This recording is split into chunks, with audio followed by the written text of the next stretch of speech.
आदाब दोस्तों, मैं आपके साथ जफर सिद्दीकी। आप देख रहे हैं टाइम्स एक्सप्रेस। आज 7वें चरण के चुनाव हो रहे थे और 7वें चरण के चुनाव जो है वो निमट चुके। हम इसलिए बात कर रहे हैं क्योंकि 7वें चरण की वोटिंग के बाद अब पूरे देश की निगाहें जो है वो एग्जिट पोल पर टिकी और एग्जिट पोल का सबसे बड़ा सर्वे सबसे पहले आपको टाइम्स एक्सप्रेस पर दिखा रहे हैं। टाइम्स एक्सप्रेस के सर्वे की बात करें तो जो ग्राउंड की रिपोर्टिंग है वो ये है कि इंडिया अलायंस के खाते में जो सीटें आ रही हैं वो 405 सीटें इंडिया अलायंस के खाते में आती हुई नजर आ रही है। और वहीं एनडीए जो भाजपा का गठबंधन है, भाजपा का तो दल है, उसकी बात करूं तो 124 सीटें भाजपा के खाते में नजर आ रही है 543 सीटों में से। और अदर्स के खाते की बात करें तो 14 सीटें अदर्स के खाते में नजर आ रही है। उसके बाद सबसे बड़ी नजर जो बनती है वो उत्तर प्रदेश की राजनीति पर। उत्तर प्रदेश एक ऐसा राज्य है जिसको चाबी कहा जाता है। राजनीति की चाबी इसलिए कह रहा हूं क्योंकि उत्तर प्रदेश से तय होता है कि इस बार प्रधानमंत्री कौन बनेगा। तो उत्तर प्रदेश की जो 80 सीटें हैं, 80 सीटों पर जो चुनाव हुए, 80 सीटों में से 37 सीटों पर कब्जा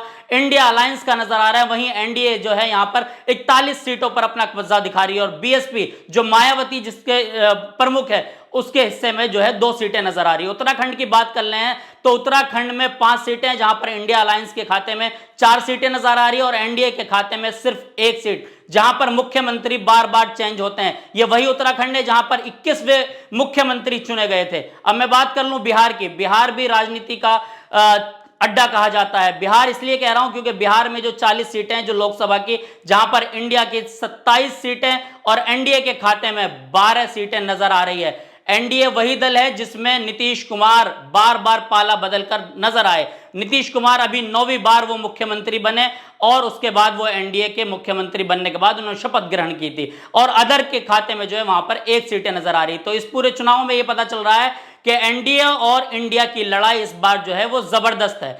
उसी की बात करूं तो बिहार की 1 सीट पर जहां अदर के खाते में 1 सीटें नजर आई तो तमाम लोग ये कह रहे हैं कि आखिर नीतीश कुमार के पाले बदलने से क्या कुछ हुआ। अब हम बात कर लेते हैं झारखंड की, जहां के मुख्यमंत्री जेल में है। हेमंत सोरेन की बात कर रहा हूं तो झारखंड में 14 सीटें हैं जहां पर 12 सीटों पर जो है इंडिया अलायंस का कब्जा नजर आ रहा है। वहीं पर एनडीए की हम बात करें तो एनडीए के खाते में सिर्फ 2 सीटें नजर आ रही है क्योंकि वहां के मुख्यमंत्री जब जेल के अंदर पहुंच गए उसके बाद लोगों के अंदर गुस्सा और नाराजगी जायज है। अब हम बात कर लेते हैं मध्य प्रदेश की, जहां पर अभी विधानसभा के चुनाव हुए। विधानसभा के चुनाव में भी वहां पर भाजपा का कब्जा नजर आया। तो वहां पर लोकसभा की 29 सीटें हैं, 29 सीटों में से इंडिया के खाते में जो है वहां पर 21 सीटें आ रही, जबकि एनडीए के खाते में वहां पर 8 सीटें नजर आ रही। तो क्या लग रहा है कि इस बार मध्य प्रदेश का जो विधानसभा चुनाव जीते थे वो भी कहीं ना कहीं बेकार हो गया। अब हम बात कर लेते हैं छत्तीसगढ़ की। छत्तीसगढ़ में 11 सीटें हैं। 11 सीटों में से इंडिया अलायंस के खाते में जो है वो 9 सीटें आ रही हैं, वहीं पर एनडीए के खाते में 2 सीटें नजर आ रही। बात कर लेते हैं राजस्थान की। राजस्थान में जहां पर 25 सीटें लोकसभा की है, जहां पर इंडिया अलायंस के खाते में 21 सीटें नजर आ रही है, जहां एनडीए के खाते में सिर्फ 4 सीटें नजर आ रही है। ये महासर्वे हम इसलिए दिखा रहे हैं क्योंकि अभी तमाम वो गोदी मीडिया के पत्रकार जो हेलीकॉप्टर से पत्रकारिता करते हैं उनके जो आंकड़े हैं वो देखकर कहीं ना कहीं आपके होश उड़ा देंगे, लेकिन कहीं ना कहीं उनसे बड़ा सर्वे हम आपको दिखा रहे हैं। जम्मू कश्मीर की बात करें तो लद्दाख में 6 सीटें इंडिया अलायंस के खाते में और एनडीए के खाते में जो है बिल्कुल जीरो सन्नाटा दिख रहा है। हम बात कर लेते हैं हिमाचल प्रदेश की, जहां पर 4 सीटें हैं, जहां पर इंडिया अलायंस के खाते में 3 सीटें आ रही है, वहीं एनडीए के खाते में 1 सीट नजर आ रही है। हिमाचल वही जगह है जहां पर मंडी से चुनाव लड़ रही है कंगना रनावत, जो सीट बहुत ज्यादा जो है हम ये कह सकते हैं कि चर्चा का विषय बनी हुई। पंजाब की बात कर लेते हैं, 13 के 13 सीटें जो है इंडिया अलायंस के खाते में आ रहे हैं क्योंकि पंजाब के जो किसान है वो भाजपा से नाराज है, क्योंकि किसान आंदोलन में सबसे बड़ी भूमिका जो निभाई है वो किसान आंदोलन में पंजाब के लोगों ने निभाई थी। पंजाब के लोग नाराज थे, जहां पर हम बात करें देश के गृह मंत्री ये बोल रहे थे कि अगर कुछ सांसद हमारे आ जाते हैं तो हम पंजाब की सरकार को ज्यादा दिन नहीं चलने देंगे।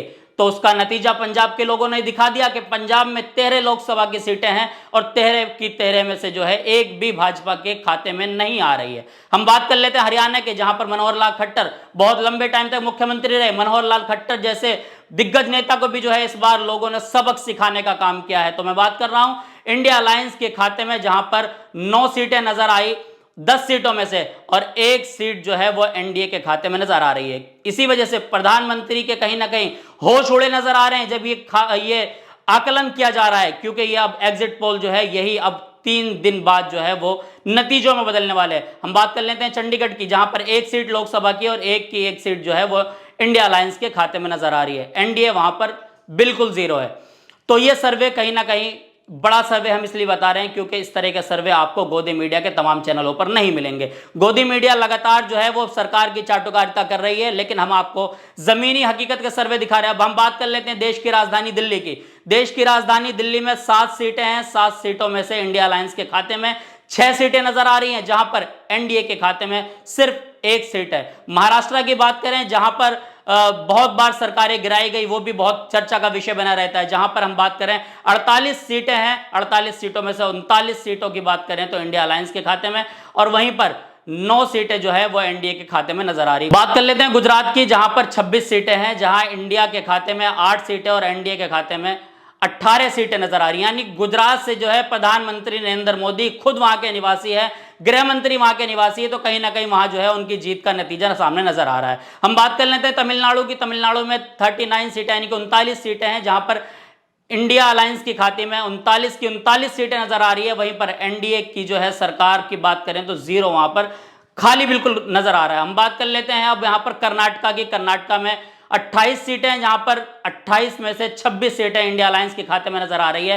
वहीं एनडीए की बात करें तो 2 सीटों पर सिमट कर रह जाएगी। आंध्र प्रदेश की बात कर लें तो 25 सीटें हैं, 25 सीटों में से 22 सीटें इंडिया अलायंस के पास आ रही है। वहीं बात कर लेते हैं तो एनडीए के खाते में महज 3 सीटें नजर आ रही है। तेलंगाना की बात कर लें, जहां पर अभी हम ये कह सकते हैं कि एक बड़ा चर्चा का विषय इसलिए भी है क्योंकि वहां से असदुद्दीन ओवैसी जो है अपना कब्जा बताते हैं, लेकिन वहां भी इंडिया अलायंस की बात करें तो 14 सीटों पर इंडिया अलायंस वहां पर नजर आ रही है, जबकि एनडीए सिर्फ 3 सीटों पर निमट कर रह जाएगी। उड़ीसा की बात कर लें तो उड़ीसा में 21 लोकसभा की सीटें हैं, जहां पर बीजेपी जो है वो एनडीए की मैं बात कर रहा हूं, बीजेपी 11 सीटों पर सिमट कर रह जाएगी। वहीं 7 सीटों में जो है इंडिया अलायंस और एनडीए की बात करें तो 3 सीटों पर एनडीए की सरकार बनती नजर आएगी। केरला की बात कर लें तो 20 की 20 सीटें इंडिया अलायंस के खाते में नजर आ रही है। केरला से कहीं ना कहीं भाजपा का जो है सुपड़ा साफ नजर आया।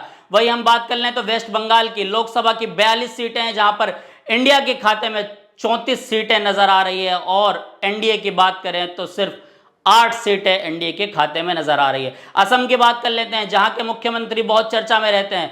असम में 14 लोकसभा सीटें हैं, जहां से 9 सीटों पर इंडिया अलायंस का कब्जा नजर आ रहा है। वहीं एनडीए की बात कर लें तो 5 सीटों पर सिमट कर रह जाएगी। गोवा की बात कर लेते हैं, 2 की 2 सीटें जो हैं वो इंडिया अलायंस के पास आ रही है। वहीं बात करें एनडीए की तो वहां पर 0 बट्टे सन्नाटा वहां पर नजर आ रहा है। त्रिपुरा की बात कर लें तो जहां पर 2 सीटें हैं, 2 की 2 सीटें इंडिया अलायंस के पास आ रही है और 0 है एनडीए के पास। मेघालय की बात कर लें तो 2 की 2 सीटें इंडिया अलायंस के खाते में नजर आ रही है, वहां भी एनडीए का सुपड़ा साफ नजर आ रहा है। अरुणाचल प्रदेश की बात कर लें तो 2 सीटें हैं, जहां पर 2 की 2 सीटें जो है वो इंडिया अलायंस के खाते में है, और 0 सन्नाटा जो है बिल्कुल हम बात करें तो एनडीए के नजर पास आ रहा।